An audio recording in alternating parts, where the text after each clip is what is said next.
Hey hi! மொபைலுக்கு தனியா ஒரு ஹேண்ட்பேக் எடுத்துட்டு வெளியில போறது ரொம்ப சிரமப்படுறேன் நானு. என்ன மாரி லேசி பீப்பிள்க்கு குர்த்தியிலேயே ஒரு பாக்கெட் இருந்துச்சுன்னா எவ்வளோ நல்லாயிருக்கும் அப்படிங்கிற ஃபீல் உங்களுக்கும் இருந்துச்சுன்னா, இந்த வீடியோ உங்களுக்கு தான். ஸோ இன்னைக்கு நம்ம ஸ்டிச் பண்ண போறது பாக்கெட் எப்படி ஆல்ரெடி எக்ஸிஸ்டிங் ஆல்ரெடி நம்ம யூஸ் பண்ற குர்தீஸ்ல எப்படி வைக்கிறது அப்படிங்கிறது. ஸோ ஸ்லிட்டுக்கு மேல 2 இன்ச்சஸ் மட்டும் ஸ்டிச்சஸ் வச்சுட்டு, மீதி இருக்கிற ஸ்டிச்சஸ் நம்மளுடைய பாம் அளவுக்கு ஸ்டிச்சஸ் கேப் விட்டுட்டு, மேல இருக்க ஸ்டிச்சஸ் எல்லாமே டுகெதரா 1 ஸ்டிச் கொண்டு வந்துருங்க.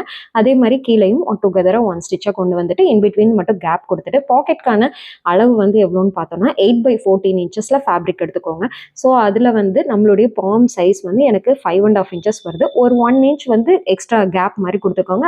ஈஸ். ஸோ 6 1/2 இன்ச்சஸ் வைடுல குடுத்துட்டு, அந்த கேப்ல ஒரு semi heart half of the heart மாரி வரைஞ்சிட்டு, எக்ஸஸ் எல்லாத்தையுமே கட் பண்ணிட்டு wrong side facing wrong side, அதாவது குட் சைடுக்கு மேல நம்ம 1/2 இன்ச் விட்டு சுத்தியுமே நம்ம ஸ்டிச்சஸ் டபுள் ஸ்டிச் கொடுத்துட்டோம் அப்படின்னா வில் பி ஃபார் பெட்டர். அதோட லைஃபும் நல்லா இருக்கும் டபுள் ஸ்டிச் கொடுக்குறப்ப. ஸோ 1/2 இன்ச் அந்த கேப்ல தான் நம்ம அட்டாச் பண்ண போறோம். இப்போ குர்த்தியோட ராங் சைட்ல சீம் அலவன்ஸ் பார்ட்டை வந்து கம்ப்ளீட்டா ஓப்பன் பண்ணி வச்சிருக்கோம் இல்லையா? இப்போ ஓப்பன் பண்ற இடத்துல ஜஸ்ட் நம்மளுடைய பாக்கெட்டோட மவுத் வந்து ஓப்பன் பண்ணி நம்ம ஃபிக்ஸ் பண்ண போறோம், நம்ம இமேஜ்ல காமிக்கிற மாதிரி. ஸோ நீங்களும் இதே மாதிரி ஃபிக்ஸ் பண்ணி பின் பண்ணி வச்சுக்கோங்க with seam allowance of 1/2 inch. Finally அந்த சீம் அலவன்ஸை வந்து கம்ப்ளீட்டா ஸ்டிச் பண்ணிட்டோம்னா மொபைல் வைக்கிறதுக்கு பாக்கெட் ரெடி. இந்த மாதிரி இன்ட்ரெஸ்டிங் ஹேக்ஸ் தெரிஞ்சுக்கிறதுக்கு நம்மளுடைய ஒர்க் ஷாப்ல சீக்கிரம் ரெஜிஸ்டர் பண்ணிக்கோங்க. பாய்.